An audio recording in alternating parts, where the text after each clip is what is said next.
Welcome back to The Explainer. Look, if your financial models are valuing Tesla purely as an automaker, you are seriously mispricing the asset. Today, we're taking a Wall Street teardown approach to Tesla's masterclass in market capture. It's time to recalibrate and look at the hidden monopolies lurking right beneath the surface. Here is our roadmap for today. First, the hardware margin illusion. Second, the Standard Oil pivot. Third, monetizing the competitors. Fourth, subsidizing the monopoly. And finally, becoming the grid overlord. Let's get right into it. Starting off with Section 1, the hardware margin illusion, or why selling cars is honestly a brutally hard business. Relying on hardware is a high-stress, low-margin trap. Selling cars means dealing with intense manufacturing bottlenecks, supply chain chaos, massive capex requirements, and just absolutely fierce competition. For a decade, the market priced Tesla with these traditional, brutal auto margins. But building the underlying infrastructure? Well, that creates a highly lucrative, scalable ecosystem with incredibly predictable recurring revenue. Comparing the single-digit margins of traditional car sales to the massive, almost software-like margins of a charging infrastructure is literally comparing night and day. Tesla's true stroke of genius here was looking right past the assembly line to massively expand their total addressable market. Which brings us to Section 2. The Standard Oil pivot, opening up the walled garden. While legacy automakers spent the last 10 years fiercely arguing over who could build the best electric vehicle, Tesla realized a totally crucial foundational reality. Nobody was building the gas stations. They didn't just casually lay down a few chargers here and there. They systematically built the only network that consistently works. For years, this supercharger network was an exclusive walled garden. It was a massive competitive moat, forcing consumers to buy their hardware. But then they did something that looked like corporate suicide on the surface. By opening their fast charging network, they established the North American Charging Standard, or NAICS. They intentionally destroyed their own car sales monopoly to build a much more powerful infrastructure monopoly.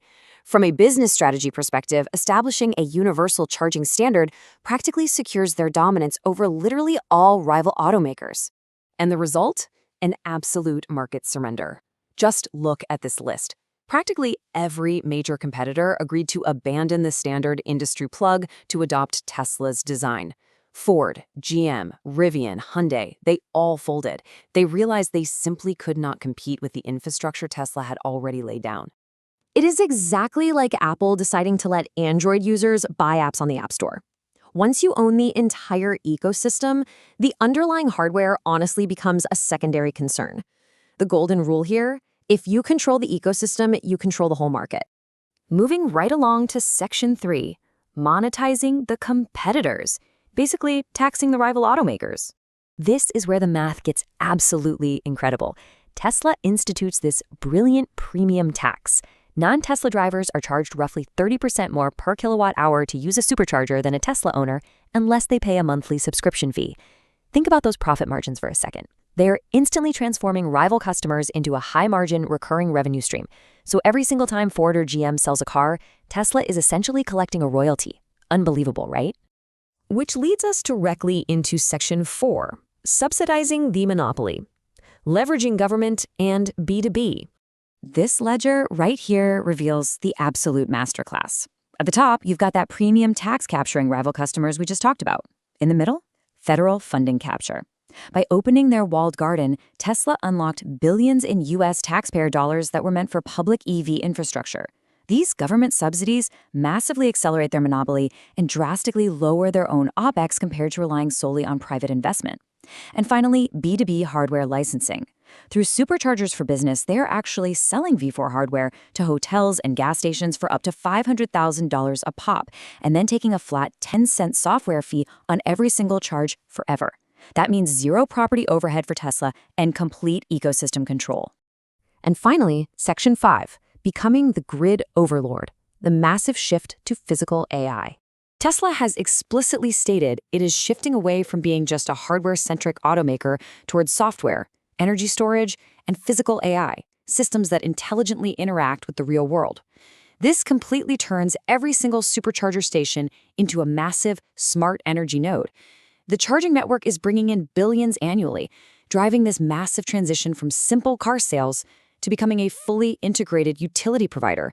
You aren't just looking at a plug anymore, You are looking at the future of the entire power grid. Because by coupling charging stations with their megapack commercial batteries, they execute this incredibly simple but highly profitable arbitrage strategy directly on the public grid. Let's walk through it. Step 1. They buy cheap electricity from the grid at 2 a.m. when demand is at its absolute lowest. Step 2, they store that cheap energy in their massive megapacks. And step 3, they sell it back to drivers or directly to the city grid at peak prices during the day. They are essentially buying low and selling high on a daily automated loop.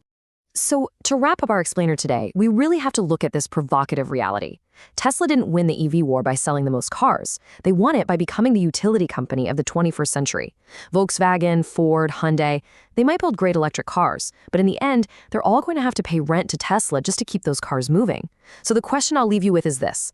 If the competition is fighting over the car, but Tesla literally owns the fuel, who really controls the future of transportation?